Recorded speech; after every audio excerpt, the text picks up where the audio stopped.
As your mind management EQ coach, we'll use a simple process to help you become aware of what you're thinking, feeling, and doing so you can deliberately decide how to believe, feel, and act. It's called the Bear Model because each letter represents an important sequential part in the process. I'll walk you through the model, and then I'll show you why it's so powerful and how to use it to solve any struggle, like when you're feeling stressed out or stuck, or how to reach any result, whether it's more revenue in your business or better health. Let's start with B for beliefs. These are the thoughts going through your mind, the stories you tell yourself, the meaning or interpretation you give to the circumstances in your life. E for emotions, it's a one word how you feel. A for actions, it's your behaviors, what you do or you don't do. And R for results, you either get or you don't get what you want. The result is a physical manifestation of that mental belief. Those spell out bear, and you have complete control within each of those areas. It's helpful to separate the areas that you do control from the areas that you don't. We'll call everything outside of your control your circumstances. That includes other people and what they say or what they do. Circumstances are neutral facts. It's anything else outside of your control. You form a belief or a sentence in your mind for what those circumstances mean. Those beliefs then drive your emotions. Emotions fuel your action or inaction, and the combination of those actions create results. When helping you become aware of your bear models, we'll often refer to it as we need to see, like the letter C, your bear. When you're trying to solve a struggle or reach a result, everything can be categorized into one of those 5 categories: C, B, E, A, or R. The bear model shows that your results are caused by your actions, which are caused by your emotions, which are caused by your beliefs. It all starts in your mind with what you choose to think. Let's go through each component. Circumstances. Circumstances are neutral facts. They're everything outside of your control. If you're adding any adjectives, judgment, or value to that fact, you know it's no longer a circumstance. Circumstances, as we define them, must be true for any person in every case. It can be proven in the court of law. Circumstances are not good or bad. They're not based on opinion, since they are completely neutral, and facts cannot be problems. Circumstances are things in the world that are outside of your control, what other people say, what they do, because you can't control it. Our past is also a circumstance, since there's no way you can go back in time and change it to be anything different. Circumstances are the only part of the bear model we can't control. We choose and control all the other components. We sometimes go extreme and either think that we control everything or nothing, but that's simply not the case. We can't control our circumstances, but we can control everything else: our beliefs, emotions, actions, and therefore results. B is for beliefs. When we look at the world, our brain tries to make sense of it. Imagine as if you have a big window or a lens in front of your eyes, and when you look through this window, it filters out what you observe, and then it tells the story of what you're experiencing. This is your belief window, or just belief for short. It's the stories or sentences you tell yourself to make sense of the world you live in. And we think thoughts all the time. Those thoughts that we believe to be true, we call beliefs. And there's a continuum of beliefs. On the far left are fleeting thoughts that consciously or even subconsciously pop into our brain, that we barely attach any belief to. And on the far right are beliefs we hold deep in our core, thoughts we keep thinking over and over. What we decide to think about the circumstance in our life, the stories we tell ourselves, these thoughts, those stories, that's what forms our beliefs. And we interchange the word beliefs and thoughts. Consider them the same thing in this model. It's just a thought that you believe to be true. We try to keep each belief in the model to one sentence, and you'll usually have an if-then combination in many of your beliefs. For example, if you believe that debt is bad, then you would avoid financing your vacation on a credit card.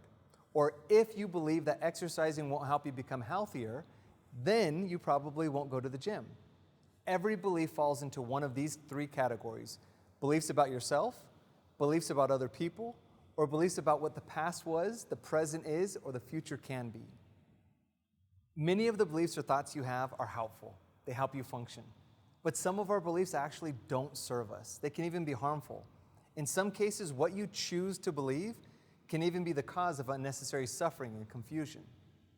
If your if-then beliefs, if not founded in true principles of causal relationships, they won't lead you to the results that you want.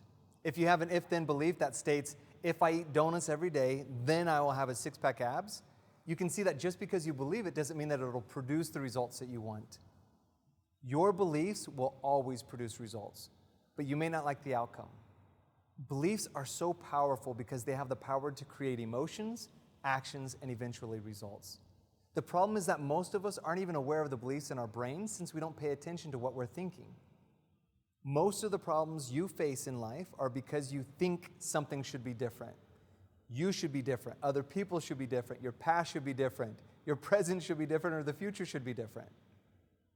Remember, circumstances are neutral until we put meaning behind them.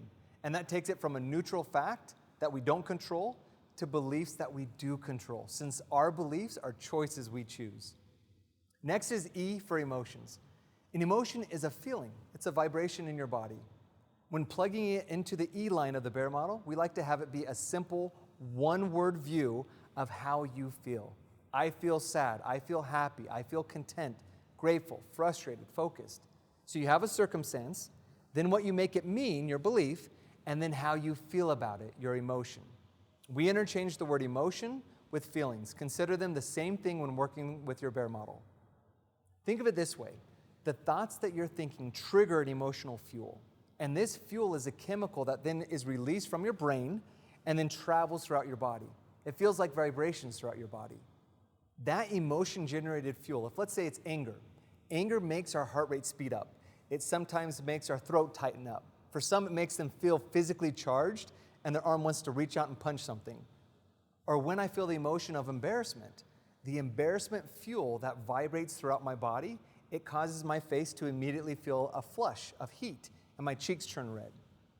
When we talk about emotions, it's not the same as sensations. Jody Moore helps us understand the difference by sharing that a sensation starts in the body and then travels to your mind. Things like the sensation of being physically cold. It starts in your body, and then it tells your brain, hey, I'm cold, do something about this. Or sensations of feeling physical pain. You scrape your knee, and your body has pain shoot up to your mind to say, hey, something's wrong here, take care of it. And sometimes we have sensations in our body that we don't have control over, like chronic pain or physical sickness, or many may have chemical imbalances. Emotions, on the other hand, and especially how we use them in the bear model, start in the mind and then travel to the body. They start in the brain in the form of a thought, something you believe. Your brain then releases a chemical, like a fuel, that then flows and vibrates throughout your body. Next, A is for actions. Actions are what you do or you don't do. It's your behaviors. All of our action or inaction comes from our feeling. It's all based on our emotions. When you feel angry, what you may do will be different than when you're feeling caring or loving. That's why we call it emotional fuel, since those feelings power us to take action. And finally, R is for results. The results are what we create and therefore what we have in our life. The combination of all our actions or inactions are what produce our results. And they can be considered positive or negative results. Results we like and results we don't like, but they are all results. You either get or you don't get what you want. Every result in your life is perfectly aligned to the beliefs, emotions, actions that led to those results. In the bear model, the result we're referring to is the consequence of the actions as it relates to the individual. For the bear model, if you have anyone else showing up in your results line, you know you ran the model incorrectly. Since other people and what they do or what they say is always a circumstance outside of your control. Our goal with this model is to take back control over what you can control. One other side note is the results are always a direct loop to prove out whatever belief you were thinking.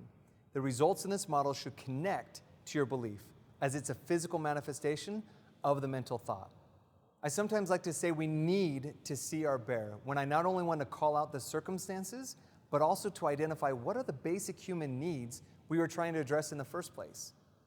As we said earlier, we summarized your human needs as to live or to survive, to feel important, to feel love and connection, to have variety, and finally to grow or to improve.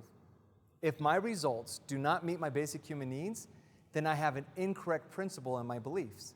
My if-then beliefs aren't connected to the results I want. Most all the problems and struggles in your life and all the results you want but don't yet have are because of your bears, how you think, your beliefs, feel, your emotions, and act. If you want different results, you lead and direct your brain to envision a future result that you want, then up-level the beliefs, emotions, and actions to get the results you want. In other words, you bear up.